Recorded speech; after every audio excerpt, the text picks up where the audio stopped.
Hey everybody, it's 1 a.m. in the morning. I'm going to bed in a few minutes after filming this video. This is going to be short but hopefully sweet, and it's kind of different than what I usually do on my channel, but I really felt like still filming this one before getting to bed. I just did a night of tarot readings, or evening of tarot readings at an event. It was a lot of fun. Had to talk really loudly though over some music. Sometimes that happens. It's, you ask for a quiet spot and then it's just not really possible in a small space, and then you just have to deal. It's okay. I'll make sure my throat gets some well-deserved rest after this. Overall was fun. Anyway, this is an Unasked for VR to Kellyanne Maddox because of her latest video.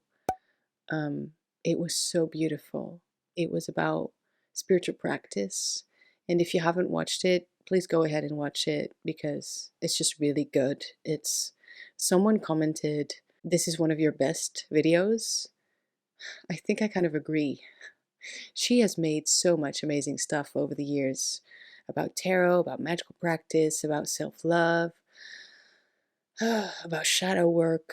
I really respect her presence here online. And now talking about this stuff, which I know she addressed in the past, but I just really loved it and it struck a chord with more people, is what I saw. So I want to talk about what I relate to with spiritual practice or magical practice.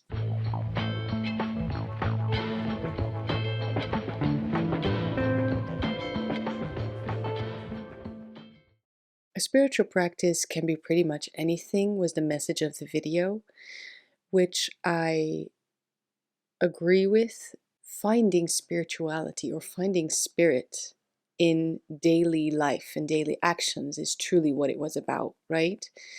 Now, I find that in things that are outside of consulting the cards or spending time at the altar. I mean, those two things are very important to me. The cards I never stop using, although time at the altar, must say, past 2 months has been a little bit less or a lot less than usual. And I accept it, with doing this for some time, getting back to it and then moving away from it, getting back to it, and now actually being fully into the spiritual practice thing. I don't worry when I'm in a bit of a slump or when I don't feel motivated, which was another good point that she brought up. When I don't feel motivated to sit at the altar and, do the intention work or stuff I usually do, I don't really worry about it because I know that the spiritual practice happens in other forms. And it's true, we don't need the altar. We don't even really need the cards. But it's true, if we want to, and I still have to watch Thorn Mooney's video about this, it's in my watch later list. If we want to have a more, what's it called, like routine practice and daily practice, then it's true, we shouldn't wait for motivation. That's like the best way to not do it because we trick ourselves so easily. Most of the time, honestly, just look back. I think I'm not alone. The moments we are motivated is when it's actually impossible to do what we want to do regarding spiritual practice. And that's a trick, right? It's you just want to do the thing that you cannot do. You just want to have the thing you cannot have. Of course, in the best case scenario, you are motivated and you have time.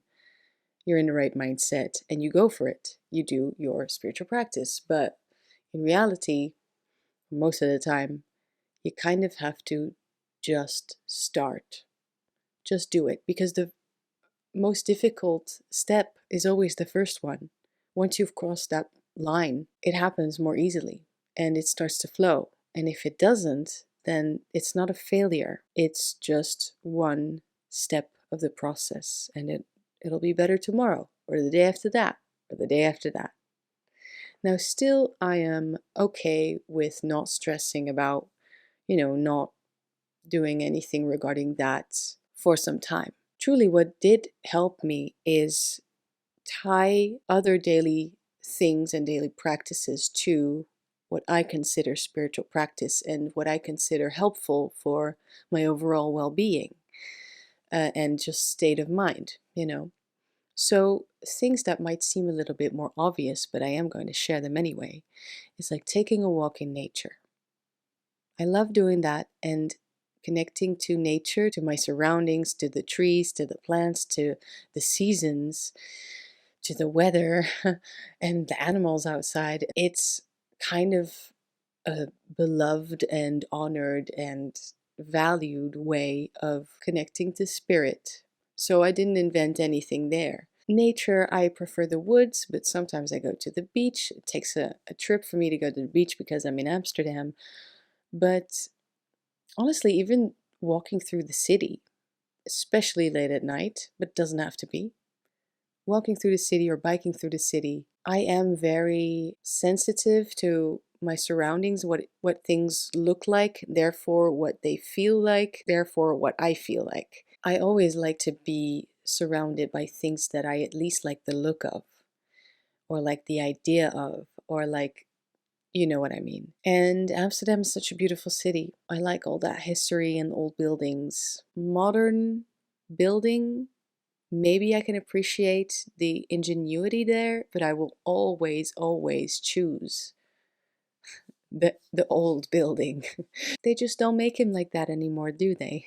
Yeah, I actually can connect it to spirit because it makes me feel a certain way, a way that I cannot explain right now or ever. I don't know. But yeah, walking through the city, or as I showed you in a video, taking my little skateboard out in nature, in beautiful surroundings, and then finding the smoothest paths to skate on. That feels great. That is connecting to nature. That is also a healing practice. And therefore, it's interesting. As I said, I do it without wanting to be the best and without necessarily putting the pressure on myself to get better at it every time I do it. It's just something that I enjoy doing. And somehow, therefore, it's tied to my spiritual practice. I think it's because of the why. It's because of why do I do the things that I do in spiritual and magical practice. It's because I know what I need, and one of the things I need is to stop putting pressure on things. And other things that I need is get out of my shell, allow myself to be more free and more outspoken and outgoing. And regarding that, I'm actually linking so many, I like to say sins or something, but I don't believe in sins, sinful things. But I tie things that are related to what's commonly understood as sins, I guess, to goddess. Again, with this, because it's not actually goddess, but like deity. Yeah, entity. Many of the things that are considered outside the box or outside the so called norm, all the things that I believe many people would frown upon, I link that to something inside me telling me to try it out and go there because I'm not a fan of status quo. I'm not a fan of what is expected. I'm not a fan of prejudice. And, oh man, are we confronted with that on a daily basis? On a regular basis, at least. One of the ways to fight that is to actually be ready for it, you know, to be assertive. Seven of Wands energy, for instance, but also to be much more secure about it. Like I have done the work before any type of conflict or anything might happen. So it's just about getting more secure and comfortable in my own skin. That's one of the main things that I need to do for my practice. And then all of the self love and the healing comes with it. But the main thing is, as I said, like embracing, in years ago, I said that on my channel, maybe once or twice, embracing that fire element, because I have trouble with that. I have trouble with expressing myself in the moment because I don't express myself with words very often. I express myself with written word, but that's just for my journal. Nobody else gets to read that. I get to express myself through dance, and that's without words most of the time, right? Nothing wrong with that. But when it comes to conflict, I so don't like avoiding it, but also I want to be strong enough and awake enough, aware enough to at least speak my mind when the moment arises. Yeah, when it's necessary to do so, so that I don't regret not saying something. This video is going all over the place, and that was to be expected. But what I want to say is, these days I have this bet with myself almost, or actually I should say it's more like a made a promise to myself. If I believe something to be true, to be the truth, I will find a way to say it.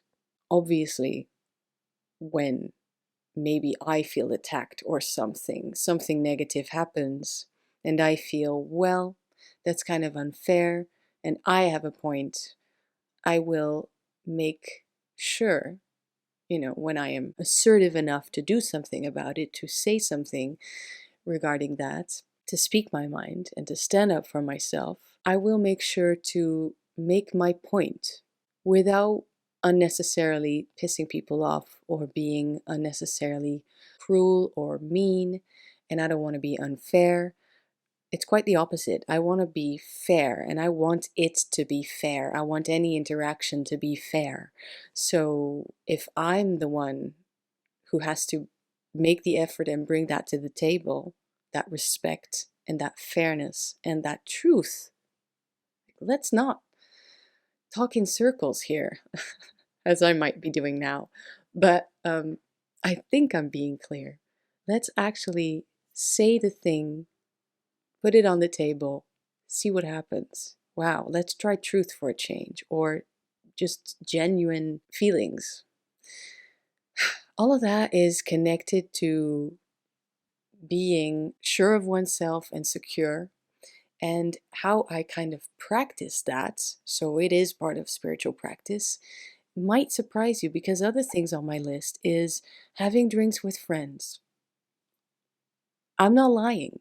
I actually connect that to spirituality because it makes me come out of my shell more. It makes me connect to the people that I want to connect with. It's all about self-expression and truly being yourself, because it's definitely about, I keep repeating myself, self-expression and being myself. I think for a long time, including the childhood, I have been hiding parts of myself. I wasn't honest with people around me, and therefore with myself either. That means that I wasn't fully myself. I was pretending. I was playing a role. Not saying I was always lying or I never did anything that's genuine. Not at all. But I was definitely hiding parts of myself. I was trying to please the people I was with. And then I guess I would be in some type of trouble would that person meet that person, and I would be in the middle of them. That had very much to do with hierarchy, that I was trying to people please and impress. Those days, my friends, are over. I'm not here to people please. I'm not here to impress. I'm just here to be myself. And if you don't like it, that is really too bad. I'm gonna have to speak my mind and put the truth right there on the table, because otherwise, what the hell are we doing? Okay, so having drinks with friends, going out all night, absolutely, that's just magical. That's, as Kellyanne says, fizzy. That's the true fizziness for me. That is the freedom. That is Amsterdam, nightlife, adult, like being in charge of your own choices, and therefore maybe also mistakes and regrets. But guess what? That's all part of it, because we rely on ourselves now, and this is about that independence that means freedom. So obviously then also the type of music that I like and the type of scene that comes with it, like the rock and roll shows that I love to go to, those concerts, punk shows. It's starting up again, honestly. I feel the scenes need to find their pace again. Like, for instance, this year I didn't go to Roadburn, which is a festival I usually go to. I don't know, it just didn't happen this year. But yeah, very much a part of it. Then there's also the things that I make. And yes, I am talking about making tea. That can sometimes be so good. Or, for instance, decluttering. Decluttering is a trend right now on TarotTube. That's fine. I think it does more good than damage. But any type of decluttering or clearing can make a huge difference. Again, it's about our surroundings and what we see directly around us. It's how we feel, because again, it's, at least it should be, in my mind, kind of a reflection of how you feel. What you wear and what you have inside your home, that should at least reflect you a little bit, right? So yeah, even just wearing what I like was a form of liberty for me, because it wasn't always the case. It wasn't always the case. But then also I'm talking about actual expression, but making that an art form. Like in the after party tier on Patreon, I have those video collages, which I call liquid light shows, which is another rock and roll thing. And they are surrealist spells. So truly, it's a spell in video format, but then surreal. It's just, there is a lot of psychedelic weird stuff that's happening, and I just let it happen and fall into place every time I make one of those. Then there's also the other creative hobbies. Just having hobbies is something very important to me right now, even though I don't, again, put the pressure on necessarily, but just the creating things with my hands, the creating spells, charged items. I show that on Patreon as well, or just some other things that I don't really show is when I like to do collage or sculpt or draw or paint, really make with the hands anything that is most of the time tied to spirituality for me. So Kellyanne said she dedicates her workouts to her goddess, which I think is really cool. I can't really say I do that. There's a little bit of that idea there, but I have to let it go because I take dance classes and my mind cannot really be anywhere else. I think what I truly dedicate to my deity, and it's been there, that idea has been there before I even met this entity.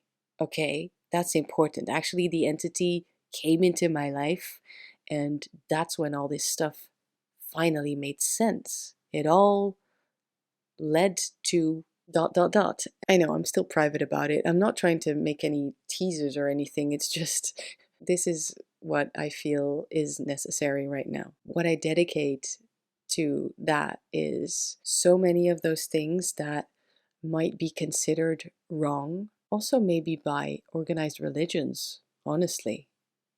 This might be a weird thing to say, but it's about detachment and attachment at the same time. Freedom, to me, looks like being a little bit bad, to be honest. I hope you like this video. This is a very weird one for me to put up on YouTube. Anyway, I think I have a video in mind. If you like this one, don't click away yet because I'm gonna link that video that I have in mind in the screen that you might like as well. So go ahead and check that one out. If this is your first time here, then consider subscribing. I make videos on tarot and all things related. I just want to thank Kellyanne for inspiring me to make this video at 1 a.m. And if you're watching, I really appreciate your videos, and anyone else watching, thank you so much. Please make sure to like the video if you did and comment something below. Comment your thoughts. And if you recognize any of this, how about we play the game again? Here we go. We got a pen. This is so random at this point, but how about you comment pen if you've watched this far, or be creative and implement the word pen in your comment. So thank you beforehand for doing that, and I'll see you all in the next one.